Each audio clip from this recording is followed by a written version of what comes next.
What if I was to tell you that some of the biggest obstacles to learning are hidden in plain sight? These aren't the typical challenges like time or resources, but they are mental heuristics, biases and shortcuts that we take, and we rely on them every single day of our lives. These are biases that can lead us astray. They can bottleneck our learning and stifle our potential to grow. And in today's episode, we're going to explore some of the most common biases and heuristics that we use in our learning, and they're going to be things we want to safeguard against and avoid if we're going to reach our learning potential.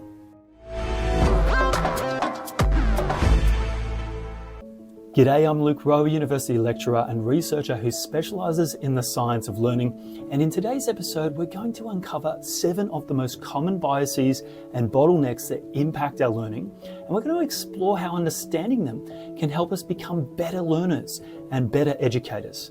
So let's jump right in. The first bias we'll look at is confirmation bias. And that's the tendency to seek, interpret, and remember information that confirms pre-existing beliefs while ignoring or undervaluing evidence that contradicts or undermines those beliefs. Nickerson and colleagues, in a review in General Psychology in 1998, said, "It connotes the seeking or interpreting of evidence in ways that are partial to existing beliefs, expectations, or a hypothesis in hand," end of quote. And Evans in 1989 said that confirmation bias is perhaps the best known and most widely accepted notion of inferential error to come out of the literature on human reasoning. It's like walking through a buffet, only picking up the dishes that we already like, that we've already explored, that are most familiar to us, and never considering anything else because, hey, your mind is made up already. That's what's tasty. Everything else sucks. And when it comes to learning, confirmation bias can impede our critical thinking and stifle our intellectual growth by narrowing the scope of information that learners are willing to consider. And as a result of this, we shrink the search space of possible solutions to only that which we've already considered or pre-validated. And we risk reinforcing misconceptions and hindering objective evaluations of any new evidence that comes our way. In classrooms, this bias might look like students clinging to stubborn misconceptions about historical or biological facts despite masses of cumulative evidence to the contrary. So let's consider a classic study in this area of confirmation bias by Lord, Ross and Lepper in 1979. In this classic study, 48 undergraduate students were presented with 2 fictional studies about the effectiveness of capital punishment. They split up the groups evenly into 24 students who were proponents of capital punishment and 24 students who were opponents of capital punishment. And when they were asked which of the studies were more convincing or more persuasive, participants rated the study that supported their prior beliefs or their pre-existing beliefs as more convincing and better conducted. So not only persuasive power, but also the quality of the study was rated higher, while simultaneously dismissing the opposing study as being flawed. And this occurred irrespective of which camp they sat in, the pro-capital punishment or against capital punishment, right? So these dividing lines of confirmation bias are not on the left or the right of the political spectrum, but they divide the human mind, the human psyche. So we see that students are going to bring their own beliefs and biases to the table, to the classroom, and it'll serve to reinforce their original positions and it'll perpetuate entrenched beliefs. So we have to try and present enough evidence and in the right way to break that cycle of propagating their prior beliefs. Another example comes from my own research. I'm currently doing some work on the meta-sciences, which is basically the science of science, in the sense that I use scientific methods to analyze the ways in which scientific methods are being applied in educational research and research on the science of learning. And that relates to biases in confirmation bias, in publication bias, replication, reproducibility biases, as well as both questionable and responsible research practices. And one of the interesting findings I came across based on a study by Perry in 2022 was that studies were far more likely to be classified as successful replications when conducted by the same author, an affiliated author, or when they were published within the same journal article as the original study.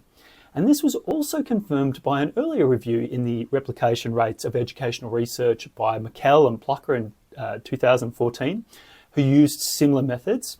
And they reported that successful replication rates rose by around 2.8% when reported by the same author as the original publication, and another 11.3% when reported in the same journal as the original study. So in classrooms, there are plenty of examples of confirmation bias that we can draw upon from the field of education. So what does it mean for us as learners, as educators? Well, confirmation bias can reinforce misconceptions, as students can dismiss evidence offhandedly that challenges their beliefs. And it can impair critical thinking by limiting their ability to evaluate diverse perspectives. Now, there's a few strategies we can use to improve this. The first is to encourage questioning with things like the Socratic method, to explore different viewpoints and encourage that, make it a norm. You can offer diverse materials to promote those different viewpoints, and the critical evaluation of different resources can help with that. And you can create a psychologically safe environment, but also a resilient classroom. That is, to help cultivate a classroom climate that has enough psychological safety and resilience so that you can challenge your students to go to those places of challenging and stretching their beliefs, of undermining their existing beliefs and misconceptions. Right? So you can challenge the dominant narrative in the classroom, and if you can create that atmosphere in your classroom where that can be done while the student feels safe and protected rather than being ostracized by their peers, you've achieved a beautiful mix between psychological safety and psychological resilience. And it's a good place to be for learning and to get past this bias, this really stubborn bias of confirmation bias. And I think it's here that we can take some advice from the Nobel laureate and physicist Richard Feynman, who said the first principle is that you must not fool yourself, and you are the easiest person to fool.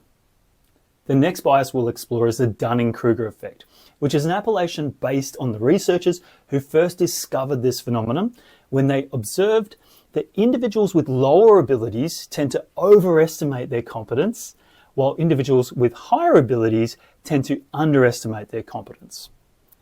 Both Dunning and Kruger, in a classic 1999 study, argued that the lack of skill in unskilled individuals often leads to a dual burden: errors in judgment and an inability to recognize those errors. And they found that this was the case in several different domains, including humor, logic, and grammatical reasoning.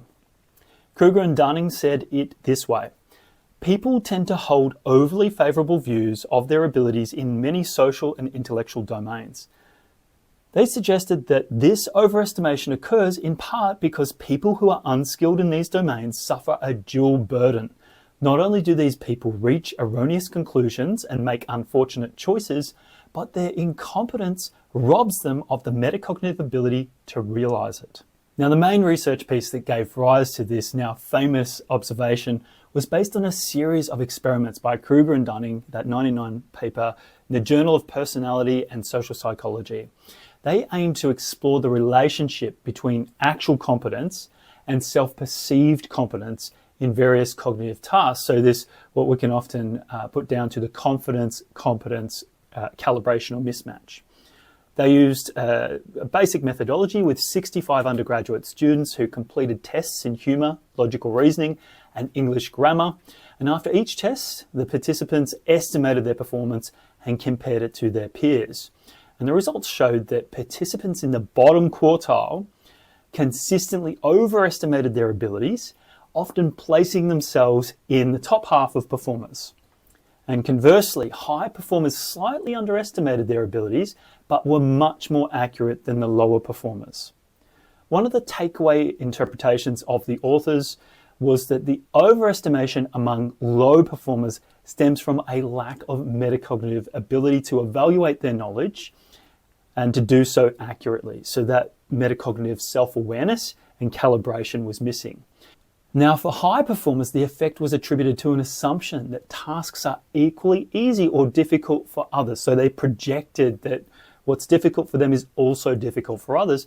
So their reference point was overly self-critical. While for lower performers, the effect was doubly dramatic because it wasn't just the knowledge that they lacked, but the knowledge about their knowledge, that metacognition. So in other words, they were struggling both cognitively and metacognitively. And this is why Kruger and Dunning argued that the skills that engender competence in a particular domain are often the very same skills necessary to evaluate competence in that domain, one's own or anyone else's. Because of this, incompetent individuals lack what cognitive psychologists variously term metacognition, metamemory, metacomprehension, or self-monitoring skills, end of quote. And this has significant implications for learning if it's found to be valid, because it shows not only that our cognitions and metacognitions are intimately interrelated and intertwined, but it also shows how essential metacognition is in how it mediates and moderates our cognitive learning. Because if a low-performing student is cognitively and metacognitively overconfident, they are far less likely to engage in corrective practices like extra study, and they're far more likely to give up early on existing behaviors that would have otherwise led to better learning, such as they will terminate their studies before they've actually achieved the mastery of the content. So they give up earlier and they do not have the capacity to override that impulse to quit because, hey, if I'm doing really well, then I might as well move on to something else. But that in itself is based on erroneous thinking because they misjudged how much they knew. Now, I think this can be helpful to think about and frame in your mind in a 2x2 matrix. In one quadrant, you have unconsciously competent people. These are the higher performers who lack confidence. In another quadrant, consciously competent people. They're your higher performers who are also confident and competent. They have that winning combination of confidence and competence. In another quadrant, we've got unconsciously incompetent learners. They are the lower performers with too much confidence. Then in the final quadrant, we've got consciously incompetent people. These are your lower performers who know that they're struggling. And so that knowledge is the starting point of hopefully what ends up being a turnaround story, a rags to riches story, but the equivalent for learning. Another way to think about this is like a pie that represents your knowledge. Let's call it the humble pie of knowledge and ignorance. The most minuscule slice of the pie represents what we know we know. This is based on the cues we use to judge our own knowledge, such as past test results and recent achievements. The next slice of the pie is also very small, and that represents what we don't know we know. And this includes all of the latent knowledge and skills that you've acquired, but never had the chance to retrieve or express or behave, so it's not readily apparent to you the extent of this body of knowledge. The next slice of the pie is a little bigger, and that represents a fair chunk of what you know that you don't know. And that's all of the expertise and knowledge in the world that we're vaguely aware of. We're aware that it exists, but it's, we're too limited to know all this stuff. So we just simply have a vague sense of there's a huge amount of knowledge out there that is untapped. And we've got limited capacity and finite minds, so we're not able to grasp it all. But we're aware there's more to be known out there. But the final slice of the pie is enormous. It's effectively unlimited. And it's what I call the humble pie, because it represents what we don't know we don't know. And this is the universe of ignorance about unobserved laws in the universe, places never been or seen, and questions never asked, and things never seen or told. And the Dunning-Kruger effect means that you're not well calibrated in any of these domains. So lower achievers tend to overestimate what they know and underestimate what they lack, while higher achievers do the opposite by underestimating their own knowledge and overestimating the knowledge of others or themselves relative to others. Now, overconfidence and misjudged mastery can create real challenges for students. For example, so a struggling student might think that they've mastered material too soon, and that can lead them to insufficient practice and preparation for study and exams. Advanced students, on the other hand, might underestimate what they already know, and they might end up wasting time in areas that they've already mastered instead of focusing on weaker skills or things they can continue to improve on. So beginners are particularly prone to the overconfidence effect because they lack experience to accurately assess and metacognitively judge their own abilities. Research by Sanchez and Dunning in 2018 found that just a little experience can shift beginners into a state of overconfidence or overconfidence mode, making them more vulnerable to errors in judgment. So what can we do about all of this? Well, to combat the challenges, educators and learners can do a few different things. One is use frequent quizzes and assessments to provide more objective feedback on what you already know and don't know. You can encourage peer reviews to allow students to benchmark their knowledge against others so that they're not giving an overestimate of others or an underestimate of other people's knowledge, and they've got a social norm to compare themselves with. We can also explicitly teach students metacognitive skills, such as how to evaluate their own knowledge and to recognize and regulate their knowledge gaps, right? So to be able to close the gap between what they know and what they don't know and what they want to know, right? So really starting to regulate, use that metacognitive awareness to regulate their behaviors and study and plan ahead. Another thing we can do is engage in deliberate practice with feedback, focusing on systematic improvements that are guided by teachers, coaches, mentors, somebody who knows more than us and can call us out if we're struggling, so that we're not going to be swallowed up in our own ignorance of our own ignorance. Now, this combination of feedback and intentional practice is especially effective for beginners in the early stages of learning because it can help us develop more accurate self-assessments over time and from the outset. Now, it's important to note that not everyone agrees with the findings of Dunning-Kruger and sees the validity in this Dunning-Kruger effect. Some researchers argue the effect might be well overstated. For example, Gignac and Zajanowski in 2020 wrote an article that suggests it could simply reflect statistical quirks like regression to the mean and the better than average effect, where people generally rate themselves above average regardless of their performance. For example, let's just say you're asked to rate your own knowledge in a particular area or domain of learning, such as metacognition, for example, and you're in the 90th percentile as an achiever in your knowledge in that domain.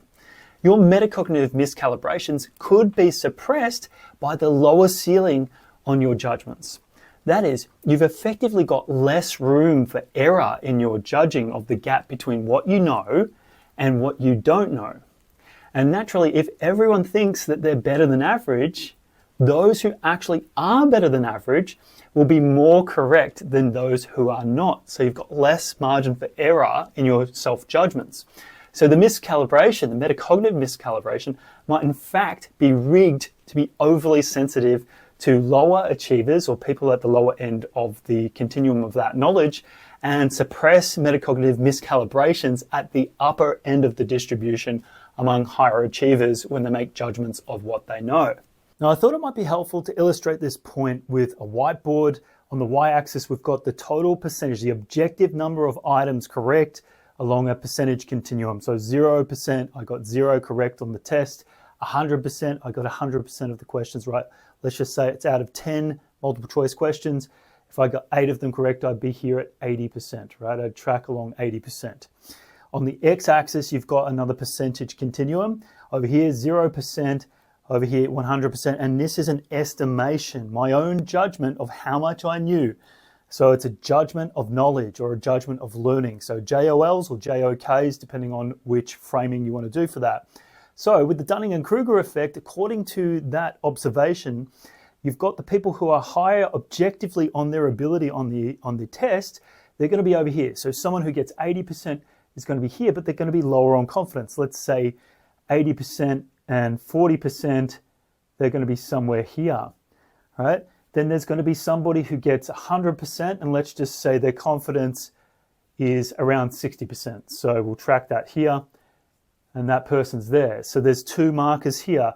Then we've got somebody who's going to get 60%, and let's say their confidence is at about 50%, right? So 50% here, 60% here. Okay, so we've got these markers here, and this whole section here is the underconfidence. Underconfidence. Okay, that's underconfident. So this is the line of best fit, or what we call the calibration line. This is where you perfectly estimate how many items you get correct on the quiz. So if I got 8 and I guessed 8, I'd fit here. perfectly. All right? Over here, the other idea of the Dunning-Kruger effect is that the people who have got the lower ability objectively tend to overestimate how many items they're going to get correct on the quiz. So they're going to be over here. Let's just say I estimate that I'm going to get 80% correct and I only get 20% correct. There I am. So 20% correct, I estimate 80%. And then another person down here is going to estimate they're going to get 60% correct and they might have got 30% correct. Right? So 30% correct, estimated 60%, and another person might have estimated 70%, but they only got 40% here. Right? So you've got three people over here. And this zone here, this whole zone here, this is the overconfidence zone.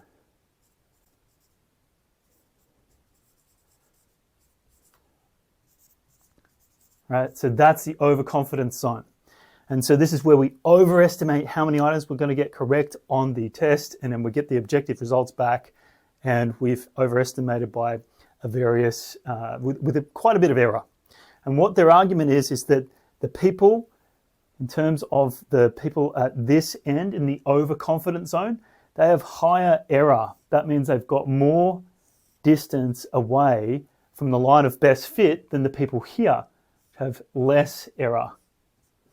All right, and so one of the arguments here is that this could be a statistical artifact, because in order to be able to test whether there is an overconfidence effect uniformly distributed throughout the entire cohort of people engaged in this study, we need to be able to have questions or items that are difficult enough so they don't have what we call a ceiling effect suppressing the results and the amount of error here, or the amount of overconfidence.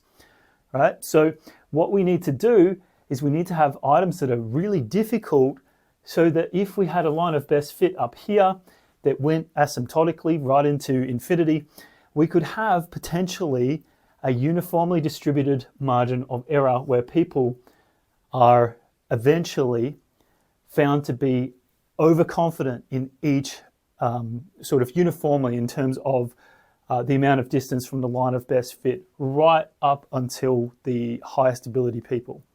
So again, these are different perspectives on the Dunning-Kruger effect. It's not completely straightforward.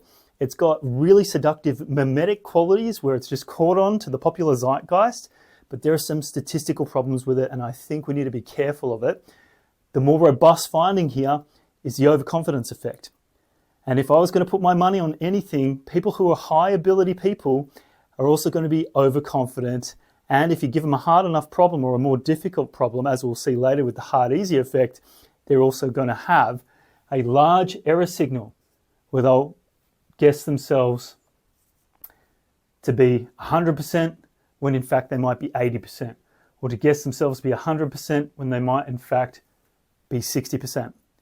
So we shouldn't let hubris get to us if we think that we're up here in the objectively correct column. We just haven't challenged ourselves enough, and we haven't done enough difficult problems.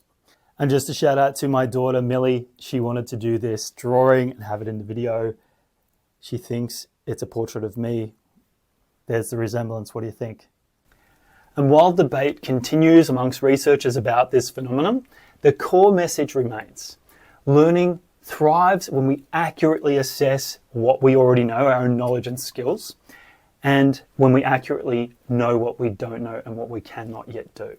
Right? That's the beginning of wisdom, because we can regulate and press on and plan ahead accordingly and improve our learning at that intersection.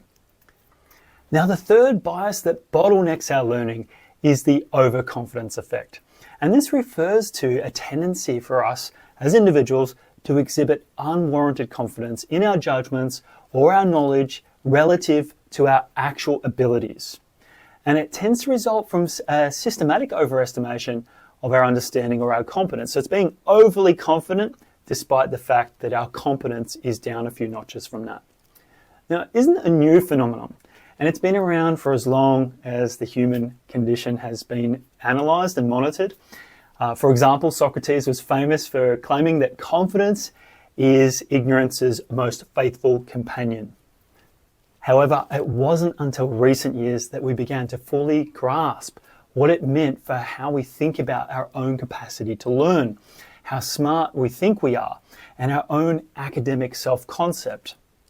Our recent studies on this have been very interesting. One that stood out to me was by Heck and colleagues in 2018, involving 2 nationally representative surveys with nearly 3,000 participants. They found that 65% of Americans believe they're smarter than average. And their study also revealed some interesting demographic variations on that effect.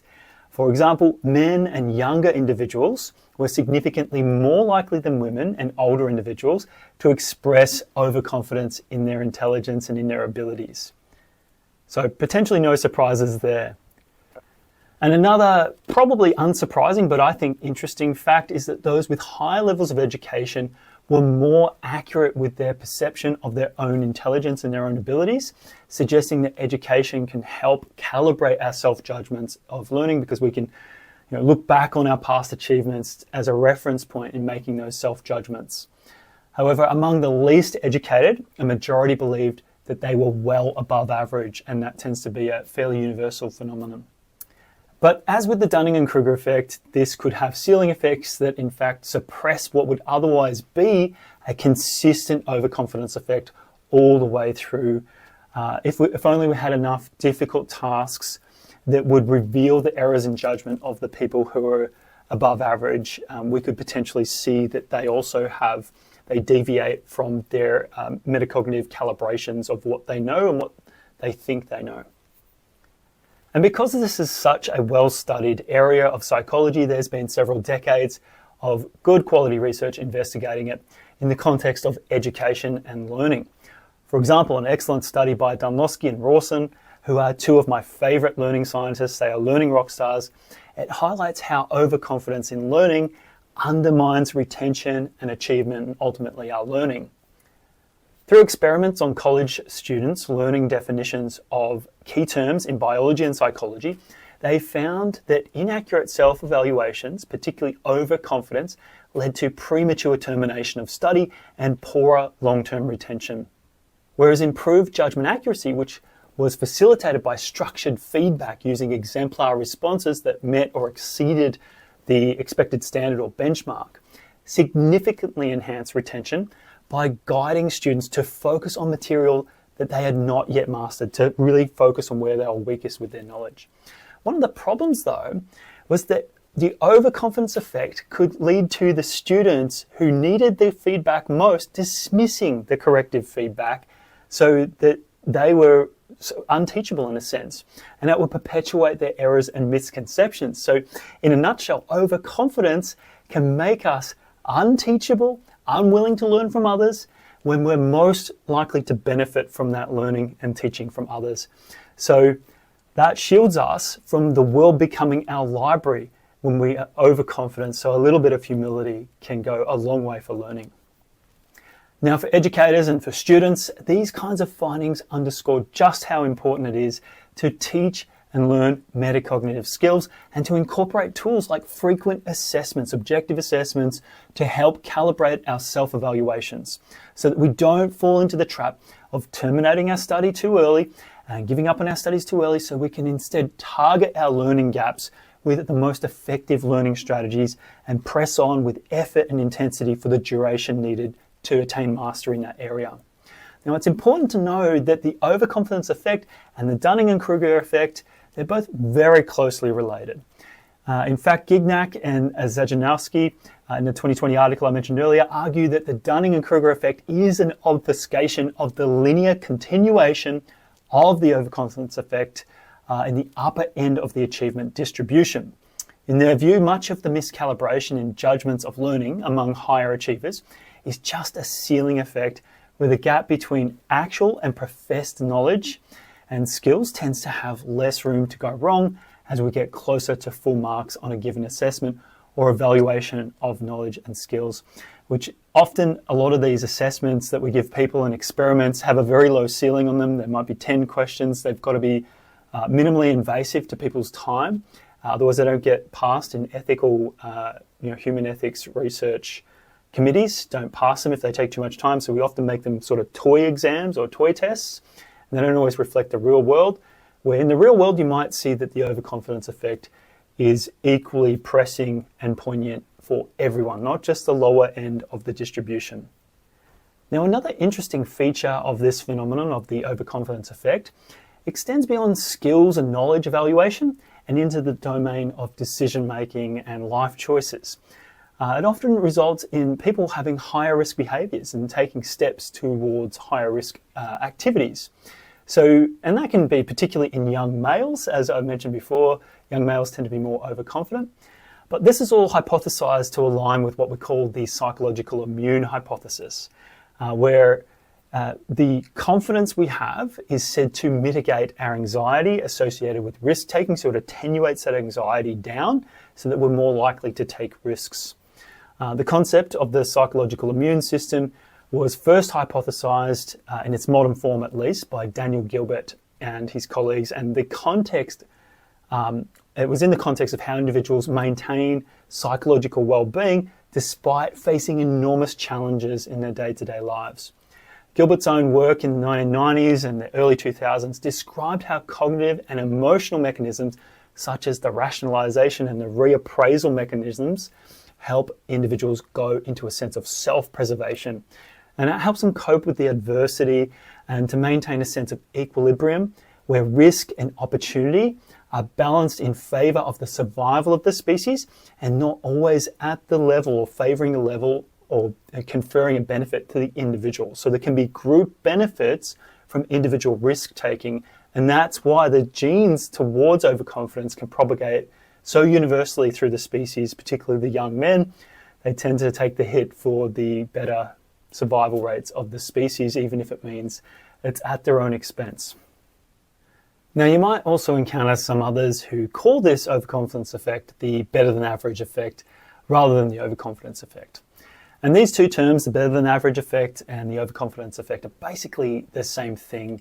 They reflect a universal tendency of individuals to view themselves as superior to their peers in their knowledge and their skills and in their qualities. However, researchers tend to ask participants in slightly different ways in different studies.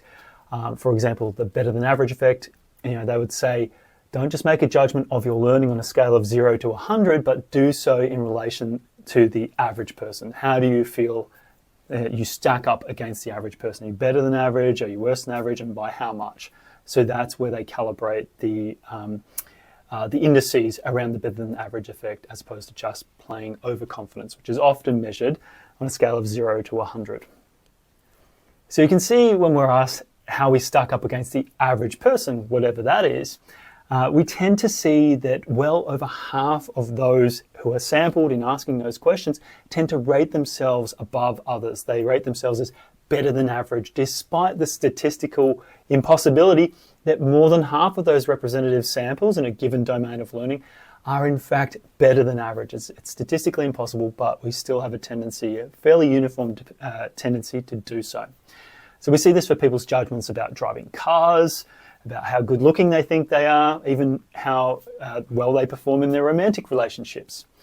So the take-home message here is that these biases, whether you refer to it as the overconfidence effect or the Dunning-Kruger effect or the better than average effect, all of those tend to illustrate a pervasive human flaw, a human tendency, a human bias and heuristic in self-perception and self-deception. And that we overestimate our abilities in many different domains of life and learning, including academic performance, social dynamics, and personal characteristics and development. It's a human universal. So if you're wanting to combat the overconfidence effect, what are we going to do about it? Well, here's a few things that might help. Frequent low-stakes quizzes and tests, right? So you can use regular quizzes to encourage students, and to be one of those students yourself, who reassesses their confidence each time they do a quiz on the basis of objective knowledge. So you can pinpoint your knowledge and your skills and really target those learning gaps and calibrate well there. Then you've got self-prediction exercises, right? So we can have learners predict their performance into the future and compare it with their actual performance when the results come in. This is what we call predictive and post-dictive exercises. So prediction is about how am I going to perform on the assignment in the future. Post-diction is I've already submitted the assignment or the exam. How do I think I did on that, right? So it's before you get the results, but it's after you've actually done the work, and we tend to calibrate accordingly.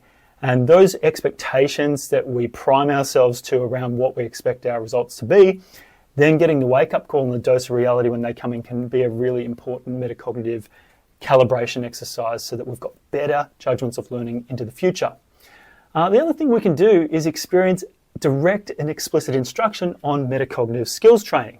So we can teach our students, we can teach ourselves to evaluate our own knowledge and understanding more critically through reflective practices, better planning, and feedback loops around gathering more information and data on what we know, and using that to regulate our learning, and then gathering more information and data on what we know and updating that accordingly over and over again. And one more thing you might want to do if you're a student is to surround yourself by people who are going to speak it to you real and give it to you straight. These are going to be your peers, your teachers, your coaches, your parents, your community. They're going to provide you with frequent reality checks to help you get outside of your own thought bubble of ignorance. Eat some of that humble pie that we spoke of earlier. And I think it's a timely point at which we remind ourselves of the wise words of the French philosopher and polymath René Descartes, who said that doubt is the beginning of all wisdom. Now, the fourth bias that tends to bottleneck and to throttle our learning is known as the hard, easy effect. And that involves the tendency to overestimate our success on hard tasks and underestimate our success on easy tasks. Lichtenstein and Fiskoff in 1977, who were some of the first to observe this bias in learners, when they were asking their students to complete a series of general knowledge items, followed by a rating of confidence on each of those general knowledge items about the correctness or their anticipated correctness to the answers, they found that the confidence tended to be inverse to the item difficulty, in the sense that they were more likely to be confident in the accuracy of items that they got incorrect and less confident in items that they got correct. And the authors concluded in that study that the hard-easy effect is a systematic tendency for people to be overconfident in their judgments of difficult tasks and underconfident in their judgments of easy tasks. Now, some of you are going to hear about this finding and say, so what? This sounds like what you've just spoken about. And you might see that this bias will go a long way in explaining some of what we see in the Dunning-Kruger and overconfidence effects, because if we're just beginning a task, it's usually more subjectively difficult at the beginning than when we've become more familiar, more knowledgeable, more experienced, and more expert in a topic. So it's quite natural in the context that people who are new to a field are going to tend to overestimate their knowledge and their skills in the field because they don't know what they don't know yet. Whereas those who've acquired more expertise, they've eaten a lot of that humble pie in an area, they get much better at understanding and calibrating what they know, and so they're less overconfident. And in fact, we can sometimes be so humbled about the intricacies of an expert field that we can in fact underestimate our own knowledge in that field, because we're much more acutely aware of what we don't know and all of the possibilities of new knowledge and all of the unanswered questions and unexplored spaces in that field. So how does this affect our learning?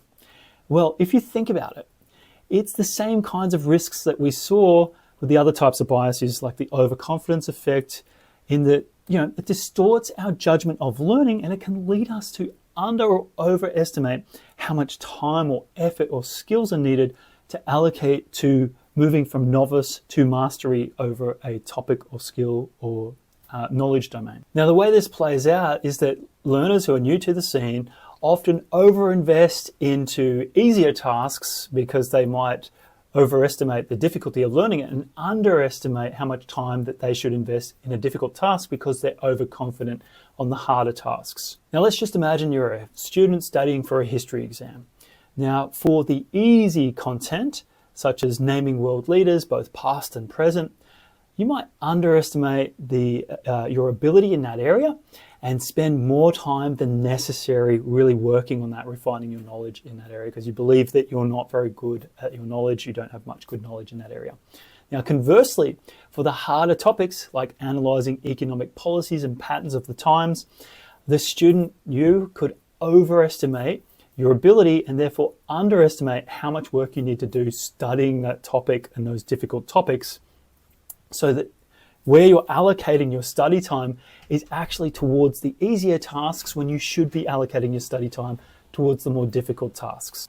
So you get to the test day and it reflects all of this misjudgment and this imbalance, and they misallocated time. Too much time to the easy tasks, not enough time to the difficult tasks. So what are the implications of the hard-easy effect on learning and teaching?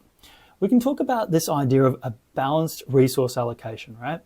Students can often misallocate their study time over preparing for easy tasks while neglecting and under-preparing for hard tasks. So teachers can point that out in advance explicitly to their students and look at some of the key subtopics where students tend to do really poorly. And when the students know that, hopefully they can correct their actions accordingly. The second thing we can consider is this idea of improving metacognitive accuracy.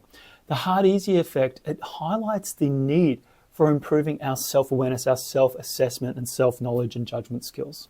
So educators can help students achieve better results in their metacognitive calibration by giving them more formative assessments, low-stakes quizzes, reflective exercises that help our students to calibrate their judgments of knowledge and learning, and that calibration helps them then regulate their learning behaviors.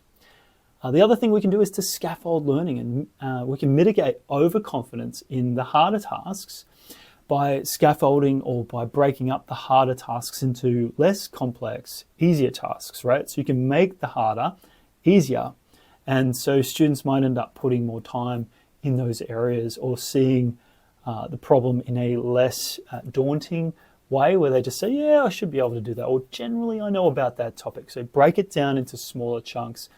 And in that way, they can come to grips with what they know and don't know a little more easily. And finally, remember what Claude Bernard once said: it is what we think we know already that often prevents us from learning.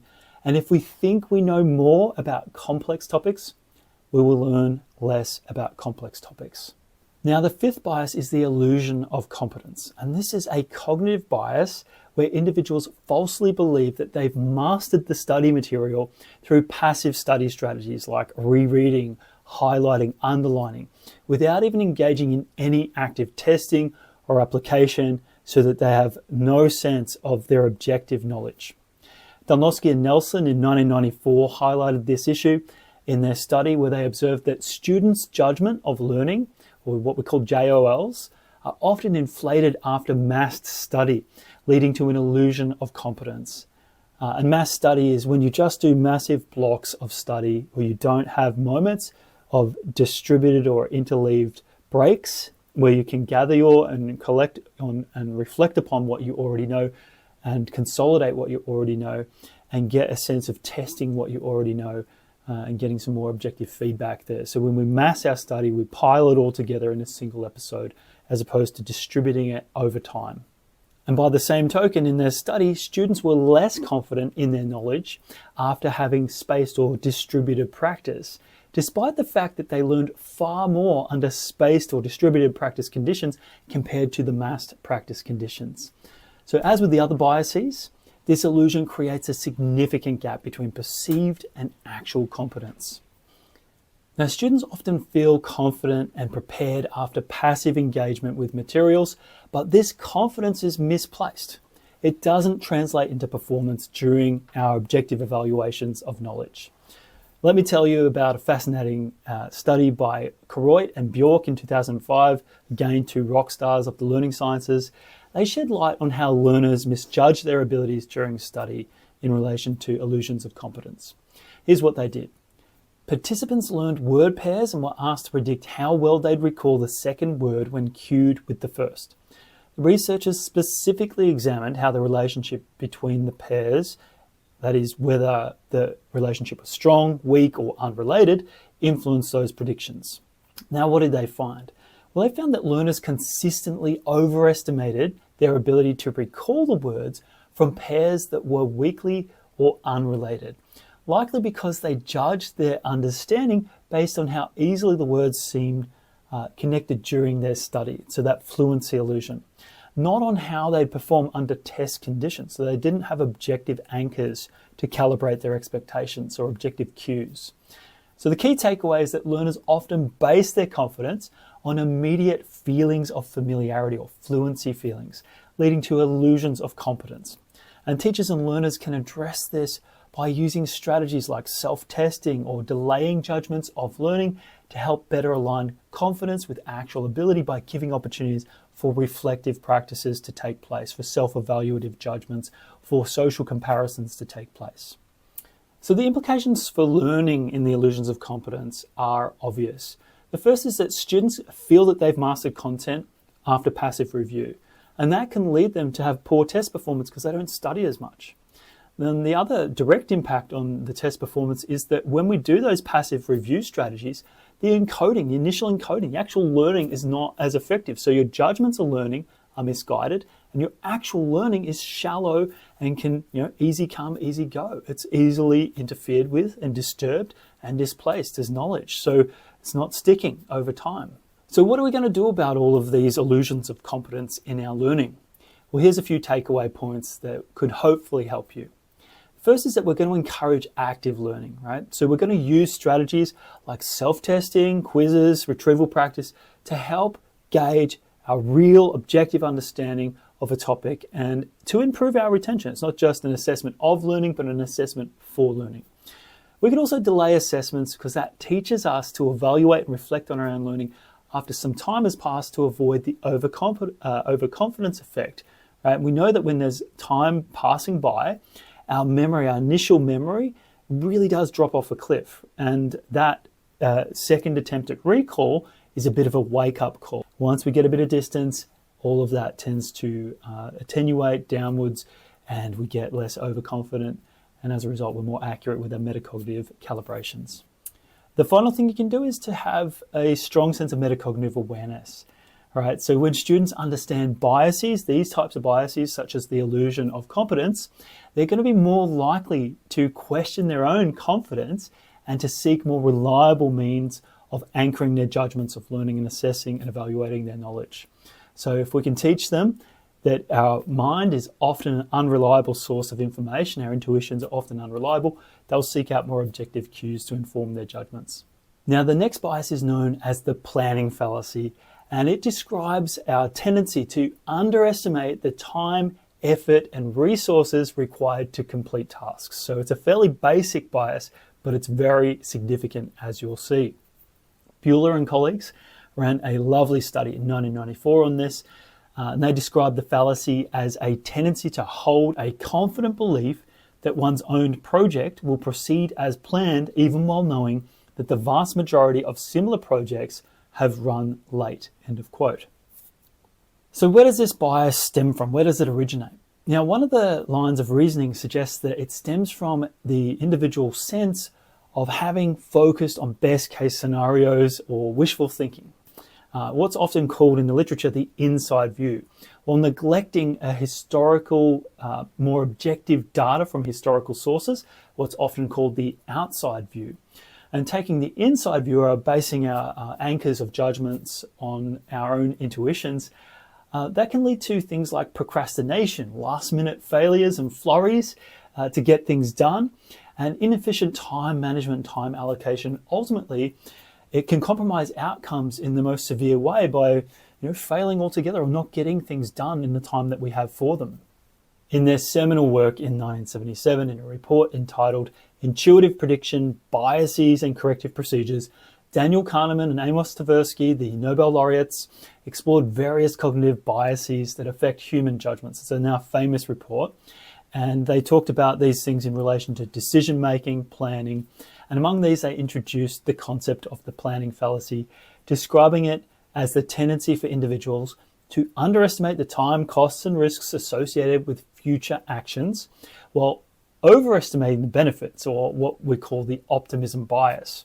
So that bias leads to overly optimistic projections, and that can often result in projects taking a lot longer and costing a lot more than initially anticipated, or study time blowing out, so that you don't get things done, or you might get one thing done when you plan on getting 3 things done. Now, it's safe to say that nearly 50 years on, The report laid the foundations for a much richer and deeper understanding of how human biases tend to work, like the planning fallacy or the optimism bias.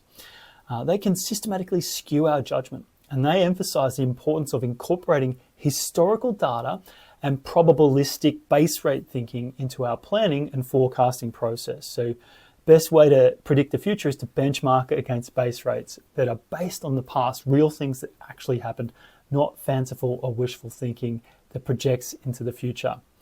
And we also know that the planning fallacy can have negative impacts on student learning.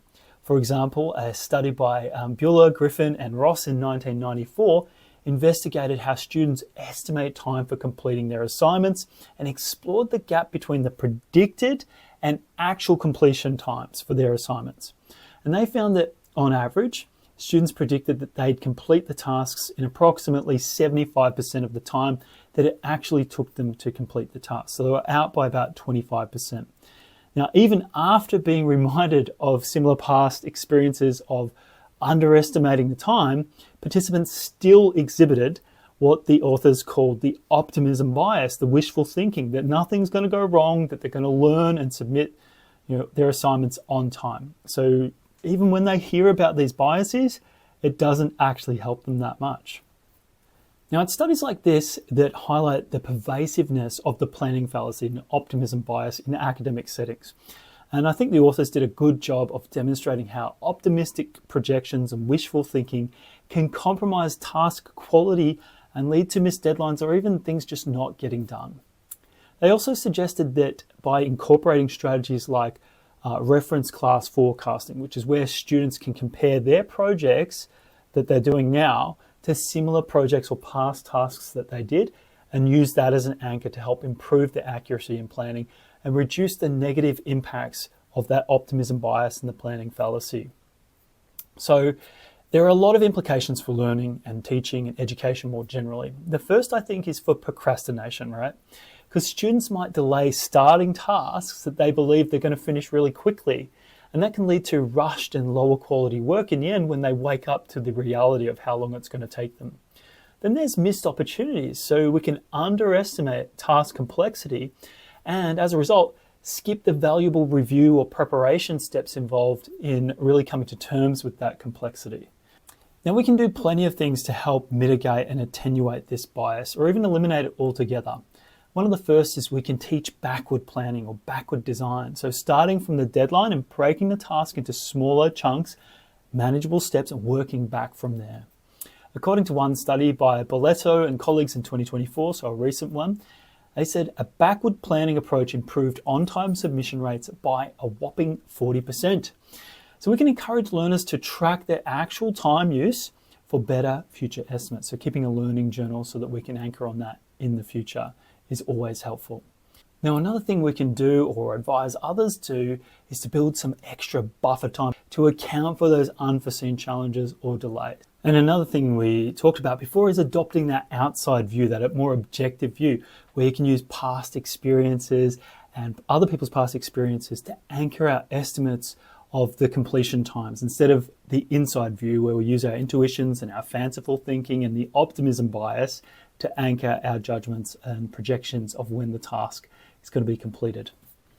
Now, the last bias we're going to look into is called the perfectionism bias, and that is basically reflecting the belief that any outcome short of perfection is utterly unacceptable. And that kind of rigid way of thinking can lead us into a kind of detrimental rut or problematic behaviors for our learning, such as procrastinating, over-preparing, avoiding challenges, because unless we can do it perfectly, we won't do it at all.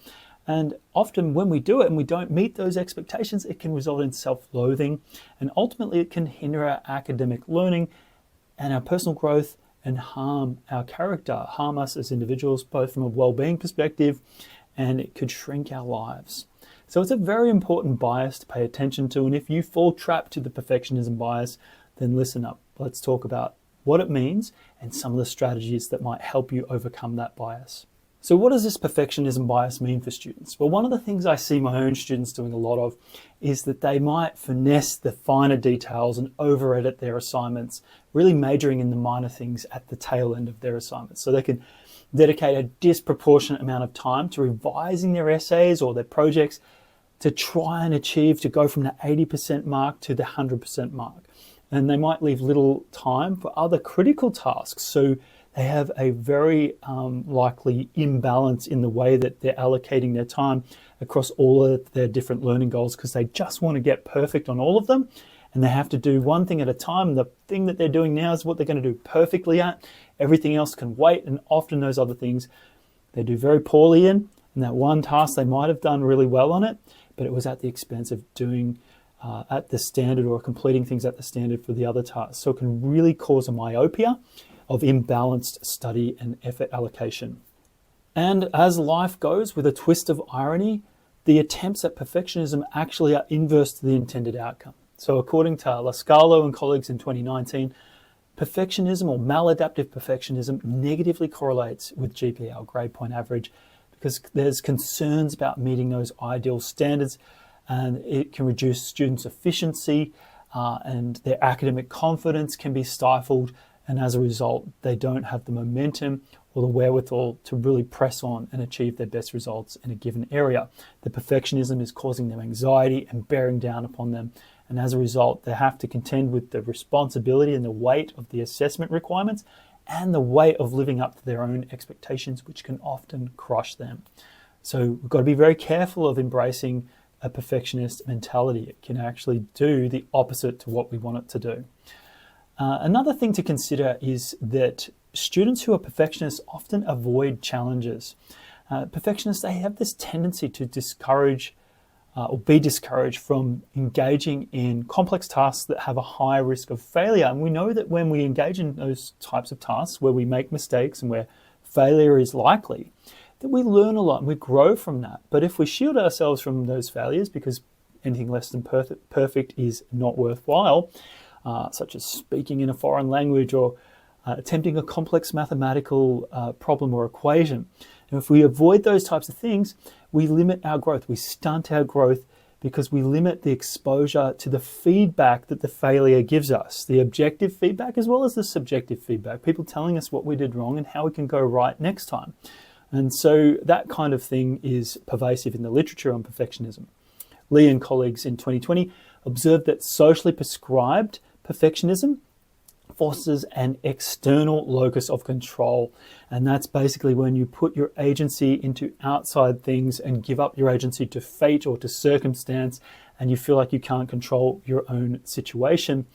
And that exacerbates a fear of judgment and avoidance behaviors in competitive academic environments, right? So we start to see that students who have this external locus of control, that it's all happening to me, I can't study properly because I don't have the perfect environment, I'm not able to start on this project because my laptop's battery's only got 10 minutes of life left in it, because there's noise in the background, and they've got all of these reasons why, because they're reasons not why they can't learn, but they're reasons why they can't hit the bullseye every time and achieve that perfection. So the world's interpreted as a threat towards perfectionism, even if it's not a threat towards basic growth in their academic knowledge and skills. Now, I mentioned this idea of increased academic anxiety and burnout. Now, the constant pressure to achieve flawless results creates chronic stress, and it can diminish our cognitive resources that we would otherwise allocate to learning, and therefore it can impair our capacity to think deeply in a sustained manner for complex topics that really require that of us. Human Rice in 2011 found that maladaptive perfectionism, which is that kind of perfectionism, amplifies test anxieties. It can further lower our academic performance and our engagement in tasks. So there's a vicious cycle that starts to spiral when we've got all our anxieties taking up our mental and cognitive workload, and our cognitive load is redirected to worries about perfectionism. We aren't even focusing on the necessary steps required to just learn the basics about a topic. So that anxiety can not only stifle learning, but also performance on the day. When you want perfection in an exam and you accept nothing less, then you're going to have that anxiety bearing down upon you on exam day, and it's going to cloud your thinking. You're going to have what we call retrieval blocking, and that anxiety is constantly stopping you from accessing memories that you know you've got somewhere deep in your long-term memory, but you just can't retrieve them properly. So the retrieval strength it could be quite good. You've practiced retrieving that information, but relative to the anxiety, it's not as strong as the anxiety. And when you've got a competition for limited bandwidth in your mind, the anxiety is bigger than the strength of your retrieval and your knowledge, then it's going to win out. It's going to overbear your knowledge. And so you'll have your knowledge stifled and you won't be able to retrieve things. You'll have retrieval blocking in your exams. Now, a source that I looked at to prepare for this episode was a study by Maidgen and colleagues in 2019 entitled A Meta-Analysis of Perfectionism and Academic Achievement. And they aim to analyze the relationship between two different kinds of perfectionism, adaptive and maladaptive perfectionism, and how it relates to academic performance. Now, I've done a bit of a summary table so that you can compare and contrast these two forms of perfectionism on the screen so that you can get a clearer sense of the key differences and commonalities here. Okay, so let's quickly look into this table. To the left of the screen, on the left-hand column, is perfectionistic strivings. To the right of screen, on the right-hand column, is perfectionistic concerns. Now, how we define these two matters because to the left of the screen, perfectionistic striving is a high personal standard and a desire to achieve excellence. So, it's very much driven towards perfection, towards higher standards, whereas perfectionistic concerns are a fear of failure, excessive self-doubt, and preoccupation with external evaluation. So that's very much driven to avoid failure rather than to chase high expectations. You see the difference? Perfectionistic concerns is about avoiding stuffing up or doing anything less than perfect. Whereas perfectionistic striving is about chasing higher standards, sometimes unattainable standards, but higher standards nevertheless.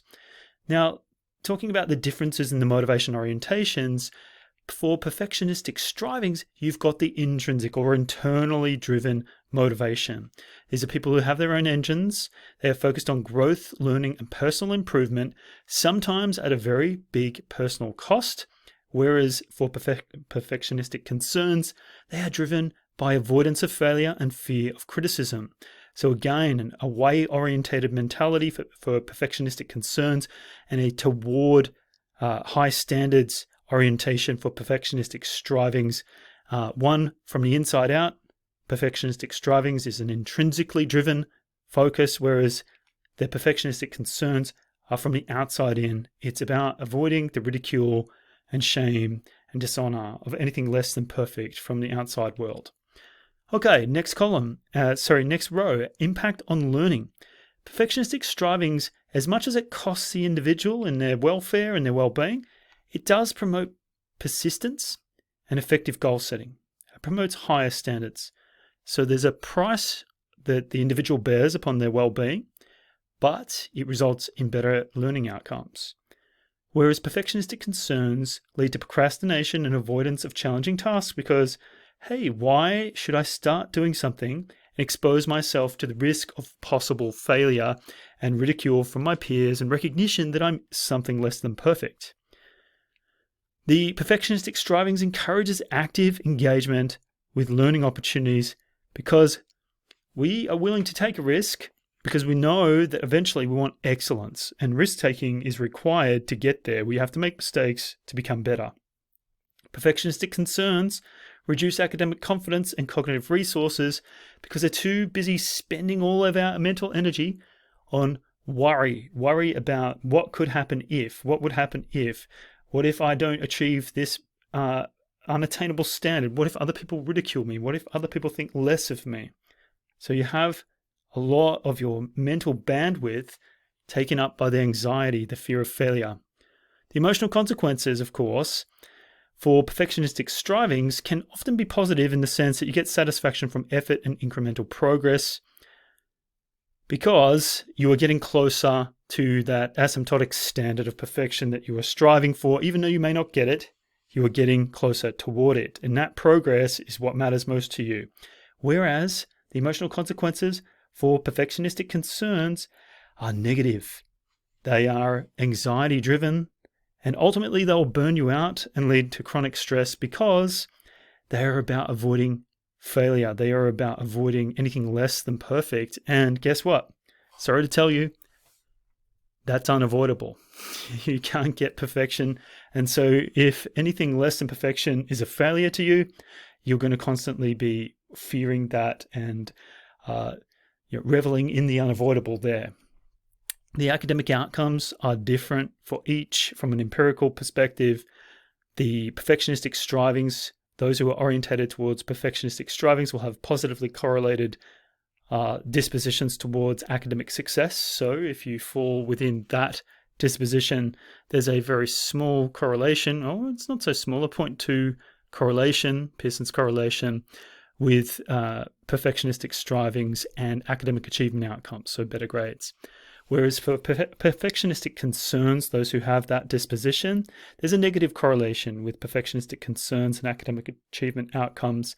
It's basically the inverse. Now, the authors concluded that there are indeed some forms of perfectionism that can be adaptive, insofar as that they help you foster academic achievement, namely perfectionistic striving. But they also note that the perfectionism can also be an insidious force in the life of a learner when it begins to create too much stress and anxiety and impede our progress and our willingness to take risks and fail, which happens when we get so fixated on achieving perfection and stuck on that really unattainable outcome, and fearing imperfection, which is the very thing that is unavoidable. You can't avoid imperfection, but you can't achieve perfection. And what do we aim for? You get the deal. It doesn't make sense. And so this is why it's an important bias to try and overcome. So while perfectionism can motivate achievement, maladaptive perfectionism often initiates a destructive vicious cycle where fear of failure can lead to a disengagement, chronic disengagement into our studies, and it can further cause underperformance. So it's inverse to its intention.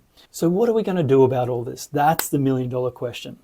Well, I think the first thing we need to do is to set realistic and process-orientated goals rather than unrealistic outcome-orientated goals. So this reinforces the idea that learning is about growth and not about perfection. Students can often have less anxiety around things that they can control, and that they often have more control over those process-related aspects of learning, such as how much study or what strategies you use or when to stop and start study. Whereas students don't have that direct control over the outcome itself. So you can keep developing a mentality that celebrates the process and finds reward in the effort and the process of learning itself, so that we know that that can pay huge dividends into the future of learning, rather than just fixating on an outcome, the thing you can't control, right? And ultimately, if you can invest heavily in the process, often the outcome will take care of itself, but it's not a guarantee. What we can control is the process. Practically speaking, that might mean the frequency and duration of our learning is something we start to set goals for, such as I'm going to study for an hour, 3 nights a week, rather than outcomes of the study, such as I'm going to get 100% on the next test. We can't always achieve that. We can also cultivate an attitude where we celebrate effort and progress over just the grades and the end goals or the end achievements. And it's often said that doing the work always works, not because the outcome that you were desiring is achieved, but because it always shapes and refines your character and your inner strength in the process. It always helps your knowledge in the process. So hard work always works, and that's especially true when it comes to learning.